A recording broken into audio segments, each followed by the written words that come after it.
पापा, हमें सचमुच मम्मी की आवाज आएगी? हाँ चुटकी बेटा। और वो सब कुछ अच्छा कर देंगी? हाँ बेटा, सब कुछ अच्छा हो जाएगा। सुनीता, तुम यहीं हो ना?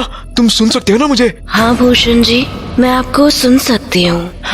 देखो सुनीता, तुम्हारे जाने के बाद हमारा क्या हाल हो गया है। खाने को 2 वक्त की रोटी तक नहीं है चुटकी के पास।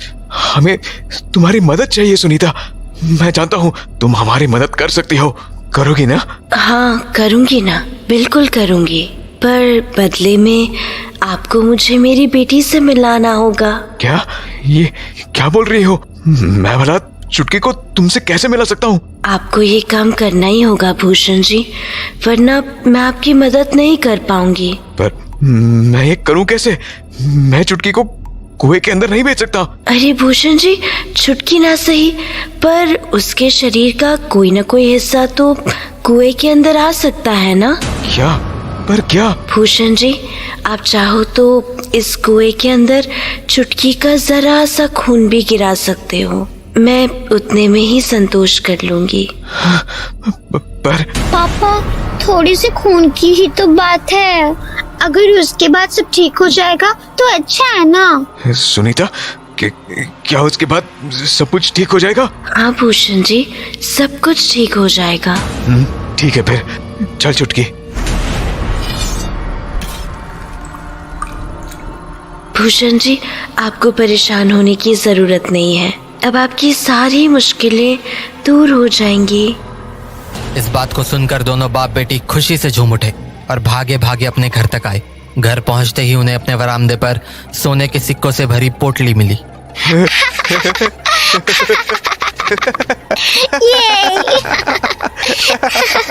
उस कुएं की आत्मा ने उनकी मुराद तो पूरी कर दी थी, पर उन्हें यह नहीं पता था कि इसके बदले में वो उनसे क्या क्या लेने वाली थी। उस रोज मैं और डब्बू घर में बैठकर चेस खेल रहे थे। क्या हुआ कुंदन, चाल समझ नहीं आ रही क्या? अरे तो 2 मिनट रुक तो सही, देख तेरा क्या हाल करता हूँ। तभी हमारे घर परी आई। अरे परी, तू यहाँ? तुझे तो घर पर कुछ काम था ना? हाँ वो छोड़, तू मुझे देख, लग रही हो ना मैं सुंदर? हाँ, पर तू नए कपड़े लेने शहर कब गई? अरे अब मुझे नए कपड़ों के लिए शहर जाने की जरूरत नहीं पड़ेगी। क्या मतलब? बस यूँ समझ ले कि मुझे एक ऐसी तरकीब पता चल गई है जिससे मैं जितनी चाहूँ उतनी सुंदर बन सकती हूँ। कैसी तरकीब? हाँ हाँ, हमें भी बता। बताऊंगी, पर अभी नहीं, बाद में। अच्छा चल, मैं अब चलती हूँ। अरे परी रुक तो। उस रोज तो परी घर चली गई, पर कुछ हफ्तों बाद एक शाम डब्बू मेरे घर आया।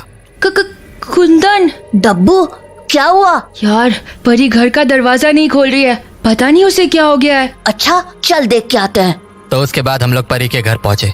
परी ने वैसे तो खुद को अपने कमरे में बंद कर रखा था, पर बहुत मनाने के बाद उसने दरवाजा खोल दिया और परी की हालत देखकर हमारे होश उड़ गए। परी मानो सूख सी गई थी और उसके पूरे शरीर पर लाल दाने हो गए थे, और तो और जगह जगह की चमड़ी भी काली पड़ गई थी। परी, ये क्या हुआ तुझे? हाँ, और तेरे शरीर में ये दाने कैसे? कुंदन, डब्बू, मैं बहुत बड़ी मुसीबत में फंस चुकी हूँ। मुसीबत? कैसी मुसीबत? दरअसल कुछ दिनों पहले मुझे किसी ने बरगद वाले पेड़ के बारे में बताया था। बरगद वाला पेड़? वो जिसमें छेद है? हाँ वही। किसी ने मुझसे कहा कि उस पेड़ से आवाज आती है और वहाँ जाकर हम उन लोगों से बात कर सकते हैं जो इस दुनिया में नहीं है और जिन्हें हम बहुत याद करते हैं। और तो और क्या? और तो और वो पेड़ हमारी कोई भी इच्छा पूरी कर देता है। तो मैं भी वहाँ अपनी मम्मी से बात करने चले गई। तो तुमने बात की? हाँ, पर फिर जब मैंने उनसे मुझे और सुंदर बनाने को बोला तो उन्होंने मुझसे उस पेड़ के अंदर अपना एक बूंद खून टपकाने को कहा। क्या? खून? हाँ। तो तूने खून दे दिया? हाँ। फिर मुझे घर पर ढेर सारे नए कपड़े मिले और मैं पहले से ज्यादा सुंदर भी हो गई। पर उसके बाद मेरा लालच बढ़ता ही गया, तो मैं हर रोज वहाँ जाकर कुछ न कुछ मांगने लगी। पर जब मेरे शरीर से बहुत ज्यादा खून निकल गया तो मैंने उस पेड़ के पास जाना छोड़ दिया। पर उसके बाद मानो सब कुछ उल्टा हो गया। क्या मतलब? मतलब मैं देखते ही देखते बदसूरत होने लगी। मेरे पूरे शरीर में दाने निकल आए और चमड़ी काली पड़ने लगी मानो मेरा उस पेड़ को खून ना देना उसे पसंद नहीं आया और उसके कारण मैं ऐसी हो गई। मुझे कुछ समझ नहीं आ रहा है कि मैं आखिर क्या करूं। डब्बू चल, अब हमारी मदद नानी ही कर सकती हैं। तो हम लोग नानी के पास चले गए और उन्हें परी की सारी कहानी बता दी। सब कुछ सुनने के बाद नानी बोली, समझ गई। नानी, उस पेड़ की क्या कहानी है? अरे पेड़ की कोई कहानी नहीं है, पर मैं तुम्हें एक दूसरी कहानी बताती हूँ। कौन सी कहानी नानी? एक कुएं की।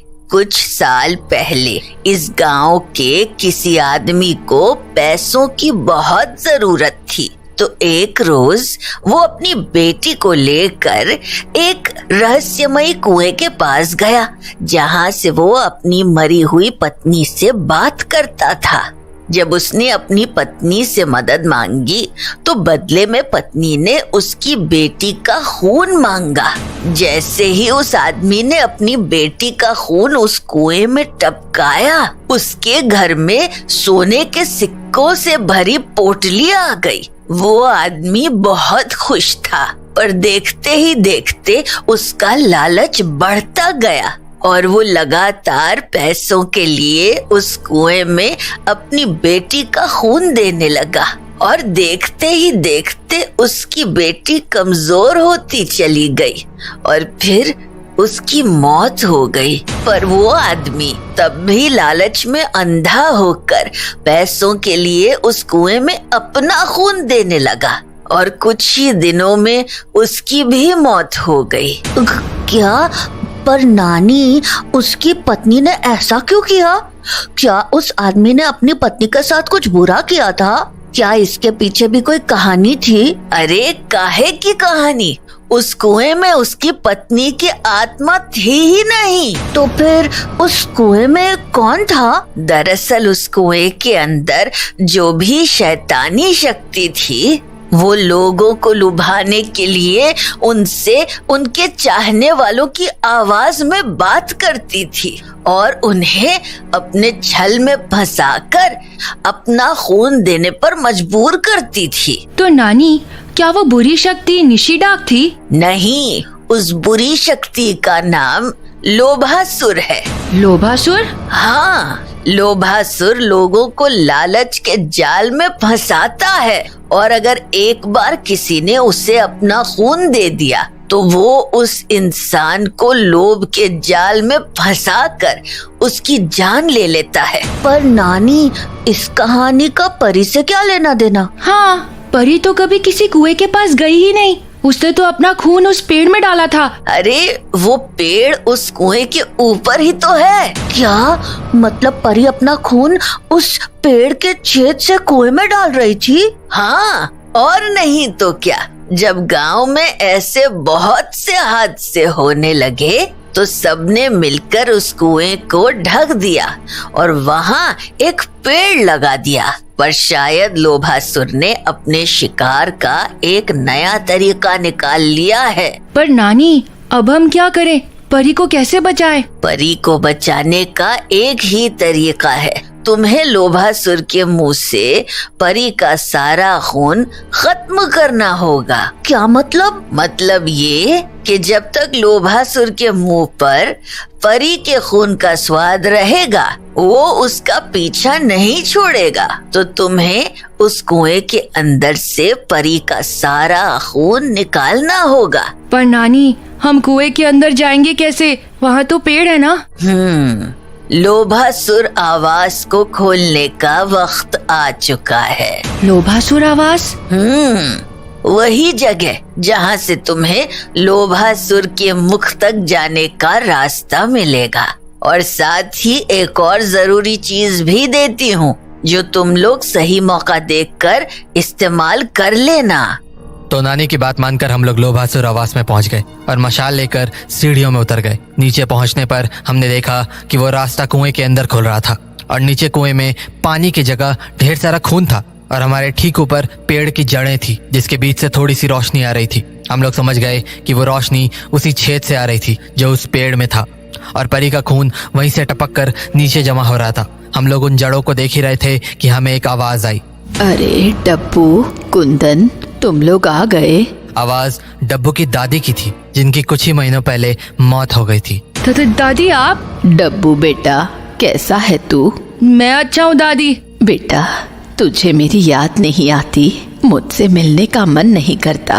अब हाँ दादी, करता है ना। तो बेटा आके मिल लेना मुझसे, फिर मैं तुझे नया क्रिकेट बैट दिलाऊंगी। क्या सच्ची? हाँ हाँ बेटा। पर मैं आपसे कैसे मिलूं दादी? अरे तू नीचे आ जाना, मैं नीचे ही तो हूँ। पर दादी, मुझे डर लगता है। अच्छा, तू एक काम कर, मुझे तू अपना थोड़ा सा खून दे दे, मैं तुझे वैसे ही मिल लूंगी। अच्छा, और उसके बाद आप मुझे बैट दिला दोगे? हाँ हाँ बिल्कुल। ठीक है दादी, मैं अपना खून एक बोतल में लेकर आया हूँ, अभी देता हूँ।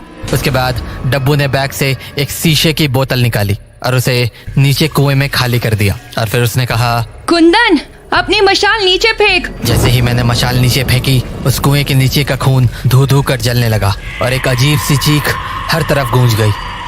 उस चीख को सुनकर हम समझ गए कि नानी की विधि काम कर गई थी। दरअसल नानी ने हमें पहले ही बता दिया था कि लोभासुर हमें अपने जाल में फंसाने की कोशिश करेगा, और इसीलिए उन्होंने हमें पेट्रोल से भरी बोतल दे दी थी कुएं में पड़े परी के खून को जलाने के लिए। विधि पूरी करने के बाद हम भागे भागे परी के पास पहुंचे। परी, तू ठीक है? डब्बू, कुंदन, पता नहीं क्या हुआ, पर मैं अचानक से बिल्कुल ठीक हो गई। देख, मेरे चेहरे पर अब कोई दाग धब्बे भी नहीं है। ये सब कैसे हुआ? परी, दरअसल तू लोभासुर की चाल में फंस गई थी। लोभासुर?